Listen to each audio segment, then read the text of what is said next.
एक बच्चा English medium अच्छा है या हिंदी मीडियम अच्छा है? ये सवाल मुझसे आजकल लगभग 50 व्यक्ति प्रतिदिन पूछते हैं, यही सवाल एक। तो मीडियम कौन सा अच्छा है, मैं आपको बता देता हूँ कौन सा अच्छा है। आप में से कितने लोग ऐसे हैं जिनके पास ये कहने की क्षमता है कि वो प्रीलिम्स और मतलब अंग्रेजी और हिंदी दोनों भाषाओं में लगभग बराबर कंफर्टेबल है? ऐसे कितने लोग हैं आप में से?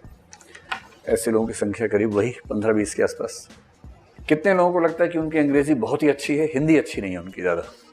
ऐसे लोग तो यार नहीं के बराबर होंगे, 2-3 हैं। ठीक है, देखिए ये प्रश्न उसी को पूछना चाहिए जिसके पास चॉइस हो।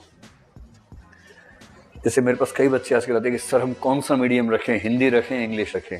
मैं उनसे पहले पूछता हूँ कि आपको इनमें से कौन सी भाषा आती है, पहले ये बताइए। और हिंदी माध्यम में 3 तरह के लोग मिलते हैं।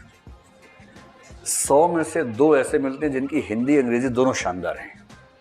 ये 100 में से 2 के आसपास मिलते हैं, और ऐसे 2 लोग हमेशा मिल जाते हैं। तो एक स्थिति हो सकती है कि आपकी इंग्लिश आपकी हिंदी से बेहतर हो, एक हो सकता है कि आपकी इंग्लिश आपकी हिंदी के बराबर हो, एक हो सकता है कि आपकी इंग्लिश आपकी हिंदी से कमज़ोर हो लेकिन लगभग बराबर हो, बराबर और कमज़ोर जैसा चल रहा है, और चौथा ये कि इंग्लिश काफ़ी चौपट है और हिंदी अच्छी है। एक 5वीं स्थिति भी है।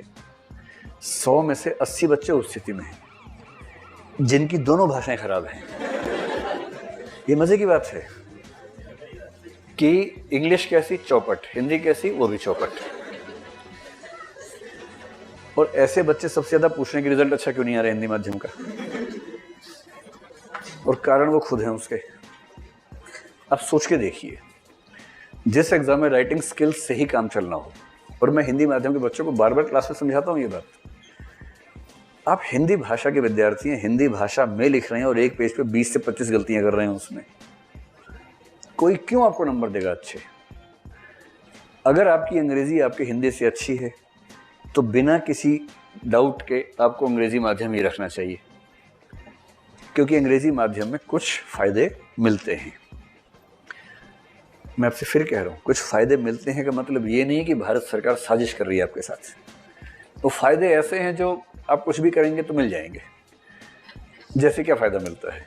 एक फ़ायदा मिलता है कि जो करंट अफेयर्स है, करंट अफेयर्स की सामग्री हालांकि हम लोगों ने बहुत ताकत लगा के इतना कुछ कर दिया है कि हर चीज़ मिल जाएगी आपको, तब भी मैं ये मान के चलता हूँ कि वो 2-4% वाला गैप तो रह ही जाता है, क्योंकि अंग्रेजी में जितनी साइट्स, जितने सोर्सेज हैं, हिंदी में कैसे आप सारा कर लेंगे? दूसरा, अनुवाद की भाषा होती है। मैंने कई बार महसूस किया कि कई शब्द अंग्रेजी में इतने चलन में हैं एकेडमिक्स में कि आप उनका हिंदी अनुवाद करते हैं तो वो प्रभाव पैदा नहीं होता। परीक्षकों की दुनिया में जो लोग हैं उनमें से अधिकांश या तो अंग्रेजी के हैं या अंग्रेजी को समझते कम से कम हैं ठीक तरीके से। मेरा एक अनुमान ये भी है कि जो तकनीकी शब्द वाले विषय हैं, जैसे भूगोल है, इकोनॉमिक्स है, उन सब में अगर आप हिंदी के कठोर अनुवादों का इस्तेमाल करते होंगे तो हो सकता है कि परीक्षक उतना अप्रिशिएट न कर पाता हो जितना वो अंग्रेजी में कर पाता होगा। हल्का फुल्का अंतर शायद इससे आता होगा। तीसरा है कि ऑप्शनल सब्जेक्ट अंग्रेजी में आप किसी भी विषय को रख लीजिए, अंग्रेजी में लगभग सारे विषय ठीक हैं, कहीं कोई दिक्कत नहीं है। अंग्रेजी माध्यम में ऑप्शनल सब्जेक्ट्स में बहुत सारे विषयों में अच्छे नंबर आ जाते हैं, हिंदी माध्यम में नहीं आते हैं। मैंने इस बार का फिर अध्ययन किया, अभी का अध्ययन, अभी नंबर आए नहीं ऑप्शनल से, ध्यान रखिएगा। मैंने कल रात को एक स्टडी की कि जो हिंदी माध्यम के 20 लोग सिलेक्ट हुए,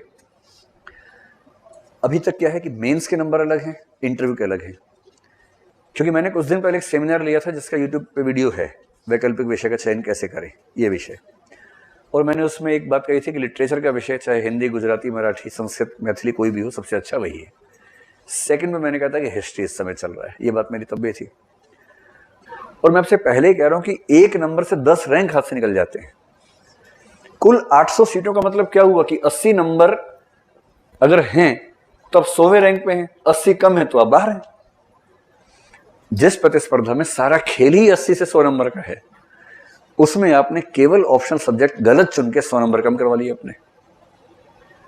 फिर उसके बाद कोई ये कहे कि रिजल्ट खराब हो रहा है, तो ये तो जहां सारे हथियार रखे थे, आपको चुनना था एक हथियार युद्ध लड़ने के लिए, परमाणु बम भी रखा था, आपने लाठी उठा ली वहां पर और लाठी भांजते हुए जा रहे हैं युद्ध में, तो कैसे होगा? सामने लोग बम लेके बैठे हैं, AK-47 लेके बैठे हैं, एक ही हथियार चुनना है, बाकी हथियार दिए हुए हैं सबको बराबर। एक ही हथियार चुनने वाला था, वो आपने चुना ही गलत, तो कैसे होगा? इसलिए मेरी बात समझ लीजिए, अगर आपकी अंग्रेजी बेहतर है, अंग्रेजी माध्यम रखिए, इसमें कोई दो राय नहीं है। अगर आपकी अंग्रेजी हिंदी के बराबर है तो भी अंग्रेजी माध्यम रखिए, क्योंकि इंग्लिश में फायदा है।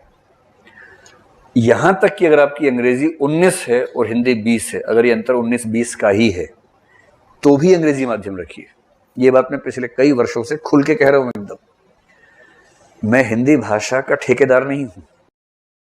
मैं ये जरूर कोशिश करूंगा कि हिंदी माध्यम से परीक्षा देने वालों को दिक्कत ना आए, उनको सब चीजें मिलें, ये हम कोशिश करेंगे। पर मैं पूरे भारत की सामाजिक आर्थिक स्थितियां बदल दूंगा कि लोग अंग्रेजी भूल के हिंदी पढ़ने लग जाएंगे, ऐसी गफलत मेरे दिमाग में नहीं है, ऐसी कल्पना भी मैं नहीं करता हूं। लेकिन आप में से 95% से ऊपर बच्चे ऐसे हैं जिनके पास चॉइस है ही नहीं, जिनकी अंग्रेजी हिंदी की तुलना में नहीं वैसे भी खराब है। मतलब हिंदी की तुलना में थोड़ी कमजोर है ऐसा नहीं है, हिंदी की तुलना में हटा दीजिए, कमजोर है। और जो भाषा कमजोर है उसको माध्यम बना के कहां तक चल पाएंगे? हिंदी रखिए। और सबसे ज्यादा चिंता उन 80% की है जिनकी हिंदी भी खराब है। तो निवेदन यही कर रहा हूं कि ग्रेजुएशन के दौर में सबसे बड़ा काम यह करना है, अपनी भाषा को मजबूत बनाइए। और भाषा की मजबूती का मतलब है दो चीजें, एक तो व्याकरण, वाक्य विधान, वाक्य का प्रवाह, वाक्य का गठन एकदम ठीक हो, और दूसरा 200-300 ऐसे शब्द नए अपनी भाषा में इकट्ठे कीजिए जिनको पढ़ के अच्छा लगता है। शब्द कहां से मिलेंगे? आर्टिकल से मिलेंगे, न्यूज पढ़ेंगे वहां से मिलेंगे, संविधान की किताब पढ़ेंगे वहां से 20-25 शब्द मिल जाएंगे आपको अच्छे अच्छे, ऐसे इकोनॉमिक्स पढ़ेंगे तो वहां कुछ शब्द मिलेंगे।